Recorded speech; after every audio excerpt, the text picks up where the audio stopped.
Sol sisteminin mərkəzi. Eramızdan əvvəl 2-ci əsrdə yaşamış qədim Yunan alimi Ptolemeyin təlimində yerin kainatın mərkəzi olduğu, günəş və planetlərin isə onun ətrafında dolandığı iddia edilirdi.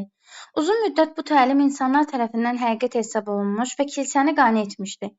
Ruhanilərin fikrincə, bu təlim dünyanın yaranması barədə dini fikirlərlə üst-üstə düşürdü. Kilsə əks fikirdə olanlarla amansızcasına mübarizə aparır, onları divan tuturdu. Ptolemey təliminin düzgün olmadığını böyük polyak alimi Kopernik sübut etdi. Polşanın Torun şəhərində doğulmuş Kopernik uşaq yaşlarından elmə həvəs göstərmiş, əvvəlcə öz vətənində, sonra isə İtaliya universitetlərində təhsil almışdı. O, tibb və hüquq elmlərinə yiyələnsə də, hər ikisini darıxdırıcı hesab etmiş və diplom almaqdan imtina eləmişdi. Onun seçimi astronomiya elmi idi. Kopernikin dövründə Avropa təhsili tərəqqi edirdi. Maarifçilik dövrünə keçid sürətlənmiş, hər yerdə tədqiqat ruhu canlanmışdı. Orta əsr qaranlığından sonra şübhə dövrü başlamış və şübhələr elm adamlarını, onların ağlını müstəqil, azad fəaliyyətə doğru sürətlə itələyirdi. Kopernik digərlərindən fərqli olaraq daha böyük və sərhədsiz marağa sahib idi. Onun böyük üstünlüyü də məhz şübhə edən skeptik olmasındaydı. Bu skeptikliyi dövrünə qədərki ən böyük kəşfi Günəş mərkəzli sistemi kəşf etməsinə səbəb oldu. Bu o qədər böyük yenilik idi ki, bütün astronomiya elminin təməlindən dəyişəcəkdi. Artıq yer dünyanın mərkəzi sayılmayacaqdı. Təxminən 1516-cı ildə 43 yaşında qələmə aldığı Kiçik Mülahizələr adlı əsərində Kopernik öz şərhlərini verdi. Əks düşüncəyə qarşı dözümsüz olan Roma Katolik kilsəsinin kardinalları dərhal hökm verdilər. Kopernik kilsənin övladı ola bilməz. Elə bu vaxt Kopernik Yunancadan tərcümə etdiyi bir sxolastikin əxlaqı, Kəndli və Sevgi məktubları adlı kitabını yayınladı. Kopernik bildirirdi, yer kürəsindəki adi müşahidəçi yerin tərpənməz olduğunu, günəşin sonun ətrafında fırlandığını düşünür. Əslində isə yer günəş ətrafında fırlanır və bir il ərzində öz orbiti ətrafında tam dövrə vurur. Sonra Kopernik göy cisimlərinin fırlanması haqqında əsərini çap etdirmək qərarına gəlir. Dostları çap olunmuş kitabın bir nüsxəsini gətirib ona verəndə alim artıq ölüm ayağındaydı. Friedrich Engels bu haqda yazır. Təbiətşünaslığın teologiyadan azad olması tarixi bu zamandan başlayır. Beləliklə, teologiya deyəndə, yəni dini düşüncələrdən, təbiətşünaslığın dindən ayrılması. Çünki Friedrich Engels fikirləşirdi ki, universitetdə keçirilib bu bizə, o fikirləşirdi ki, yəni din sonradan yaranan bir şeydir və kainat deyə bir məfhum var. Kainat yaradıcıdır kimi düşünür.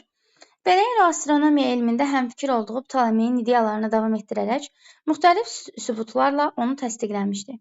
Kopernikin kəşfi elmdə yenilik yaratmış və mühafizəkar düşüncələrə sarsıdıcı zərbə vurmuşdu. Nöqtələrin yerinə belə yaza bilərik. Elmdə yaza bilərik, rezonans yaratmış, qəşəng sözdür, rezonans yaratmış və mühafizəkar düşüncələrə sarsıdıcı zərbə vurmuşdu. Rezonans. Sensasiya deyirlər, sensasiya yaratmış, rezonans, sensasiya. Qəşəng sözlərdir. Və dediyimiz kimi mühafizəkar, yəni köhnə fikirli düşüncələrə sarsıdıcı zərbə vurmuşdu. Baxaq, deməli, 21-ci suala. Səbəb-nəticə əlaqəsi. Doğru fikir istəyir. Deyir ki, Kopernikin skeptik olması nəticəsində yer mərkəzli sistemi inkar etdi, düzdür. Çünki ondan əvvəlki sistem deyirdi ki, yer mərkəzdədir və günəş onun ətrafında fırlanır. Ancaq Kopernikin skeptik olması nəticəsində dedi ki, günəş mərkəzdə, yer onun ətrafında fırlanır, bir düzdür. Yunancadan əsər tərcümə etdi. Skeptik olması nəticəsində deyil bu. Skeptik olması nəticəsində tibb və hüquqa yiyələnməyib. Skeptik olması nəticəsində kitabını görə bilməmək ədiyyəti yoxdur. Skeptik olması nəticəsində Katolik kilsəsi onun haqqında qərar verir. Onun düşüncəsi idi ki, axı yer mərkəzli yox, günəş mərkəzli idarə etmə var və bu da əlbəttə ki, kilsənin maraqları ilə tutuşmurdu. Ona görə 1-5 cavab olur A bəndi. Keçdik 22-ci suala. Aşağıdakı fakt mətndə nömrələnmiş hansı cümlələrdəki fikirləri əsaslandırmağa xidmət edir? 1633-cü ildə Galiley öz düşüncələrinə görə təqsirləndirilərək İnkvizasiya məhkəməsinə cəlb edilir. Məhkəmədə əsərlərinin yandırılması hökmü verilir və tutduğu yoldan əl çəkmədikdə ölüm cəzası ilə hədələnərək tövbə etməyə məcbur edilir. Lakin belə rəvayət edilir ki, Qaliyə məhkəmə qurtardıqdan sonra onsuz da fırlanır demişdi. Burada o, yerin fırlanmasını nəzərdə tuturdu.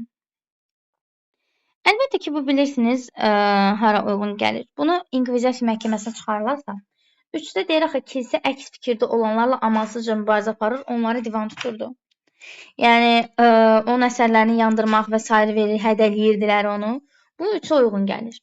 Və baxsaz əgər 4-də də var, yazıb əks düşüncəyə qarşı dözümsüz olan Roma Katolik kilsəsinin kardinalları dərhal hökm verdilər. Deməli, 3 ilə 4. Cavab olur yenə A variantı. 23. Mətndə çərçivədə verilmiş sözün kontekstə uyğun şərhinə aid yanlış fikirləri müəyyən edin. Can. Ruh göyə çəkiləndə növbə gözləmir. Baxırıq, çərçivədə verilmiş söz ruh, tədqiqat ruhu. Tədqiqat ruhunun canla nə əlaqəsi var? İstək. Millətdə azadlıq ruhu yaranmışdı. Bəli, tədqiqat istəyi canlanmışdı. Millətdə azadlıq istəyi yaranmışdı. 2 düzdür, 2 uyğun gəlir. 2 düzdürsə D, B, Y gedir. Biri də seçdiyimizə görə cavab olur C. Gəlin digərlərinə baxaq. Tədqiqat ruhu, tədqiqat cürəti deyə bilmərsən. 3.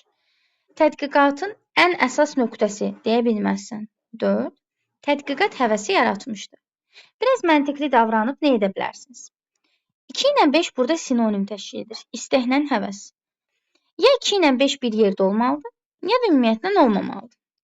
Siz də baxsanız görərsiniz ki, 2 ilə 5 düzgün cavabdırsa, yerdə qalan hissə 1, 3, 4 cavab olur C variantı.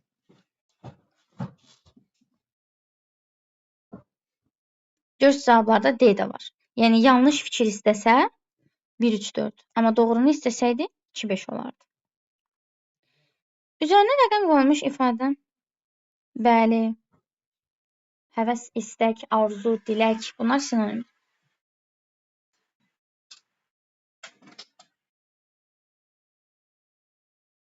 Məsələn, mənim müəllimliyə həvəsim var, müəllimliyə istəyim var. Məsələn, kiminsə tutaq ki, evliliyə həvəsi var, evliliyə istəyi var. Ola bilər. Niyə də yox?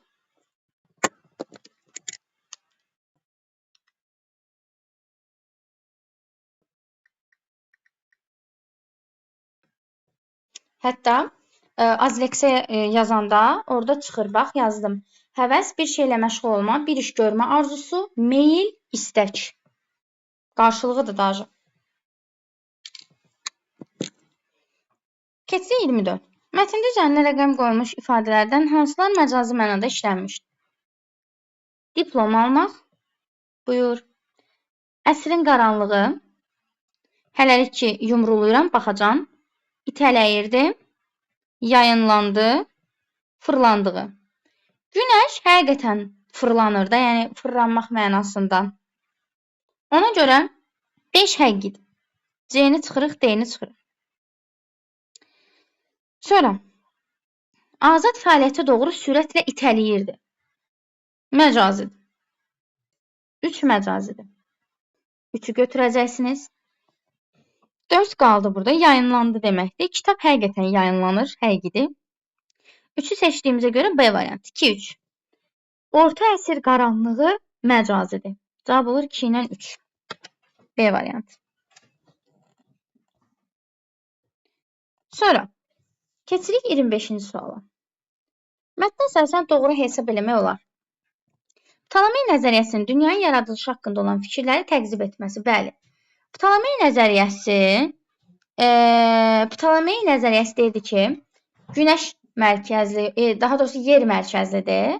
Kopernik deyirdi ki, günəş mərkəzlidir. Ptolemeyin fikri indikini təqzib edir, yəni inkar edir. Kiçik mülahisələr əsərinin günəş mərkəzli sistemin kəşf edilməsi nəticəsində yazılması. Kiçik mülahizələri kim yazıb? Kopernik. Kopernikdə günəş mərkəzli sistemi əsas götürür. Ona görə B variantı.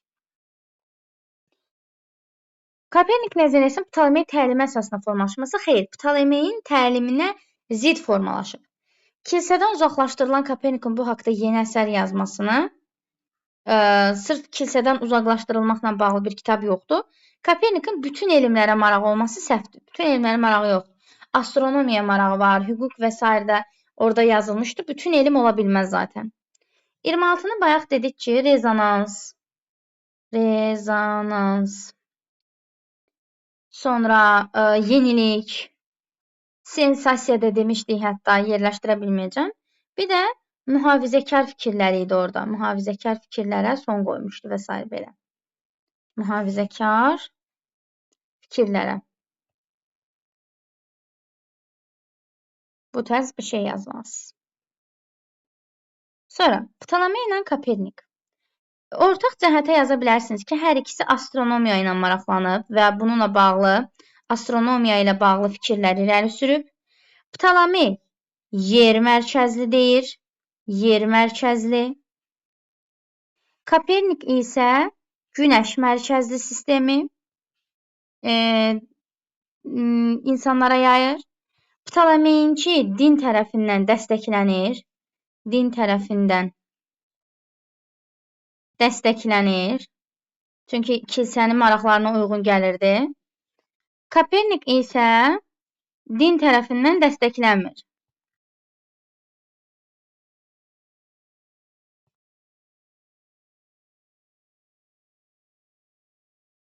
Fərq budur. Yəni bunları yazmalıyız.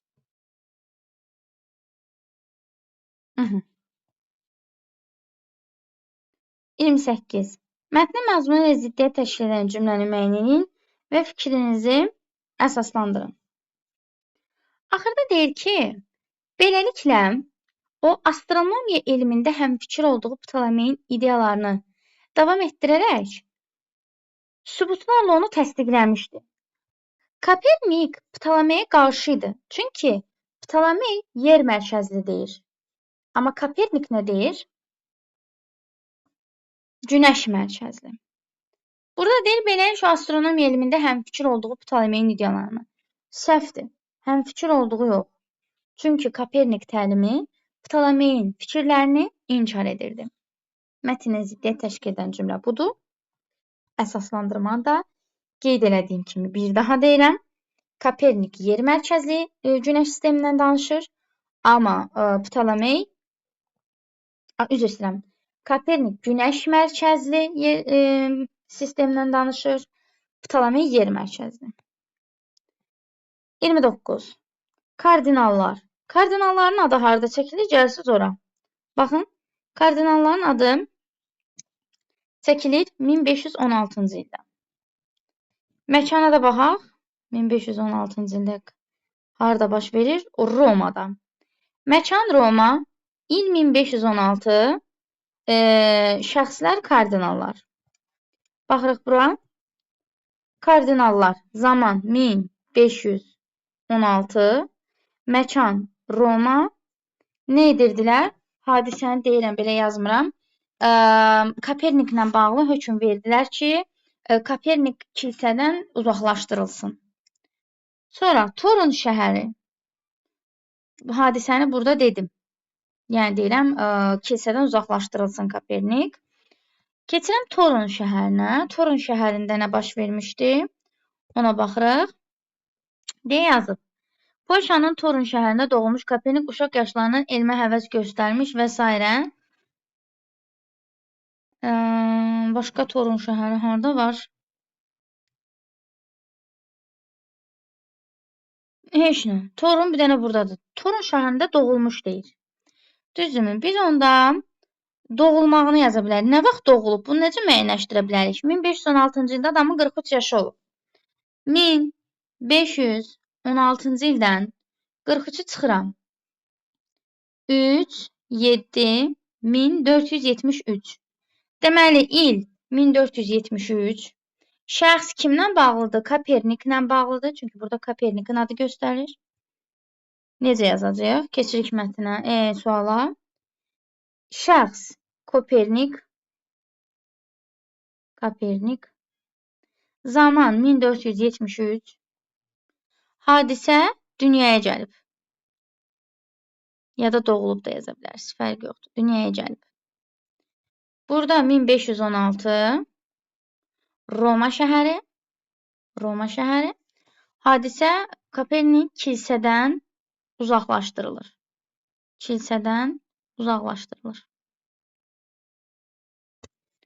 Mətnin əsas hissəsindəki abzaların hər birini ifadə edən tezislər yazın deyir. Tezislər deyirsə cümlə yazmalısınız. Həmin abzasdan, bax, plana bənzir, amma plan söz birləşməsi. Siz nə yazmalısınız? Cümlə. Biz bilməliyik ki, göylə göstərirəm. Bu hissə mətnin girişidir. Bura yazıram giriş. Bu hissə mətnin nəticəsidir. Deməli, 1, 2, 3, 4, 5, 6, 7, 8. 8-ci abzas, bu hissə mətnin nəticəsidir. Və siz əsas hissənin hər bir abzasına tezis yazmalısınız. İkinci abzas məsələn. Burada nə yaza bilərik? Bu abzasda oxuyub çıxardığımız bir cümlə nədir? Yəni, bu abzasda bizə çatdırılmaq istəyən fikir nədir? Ptolemey müxtəlif sahələrdə təhsil alsa da, astronomiya elminə maraq göstərir. Müxtəlif sahələrdə təhsil alsa da,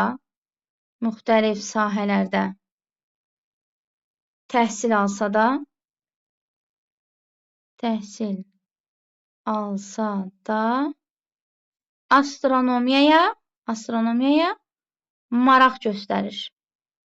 Cümlə yazırsınız. Maraq göstərir. Sonra gəlirsiniz 3-cü abzasa. Bu abzas. Avropada maarifçiliyin inkişafı şübhə dövrünü yaradır. Çünki burada deyir axı, maarifçiliyin inkişafı, şübhəciliyi artır. Deməli, Avropada maarifçiliyin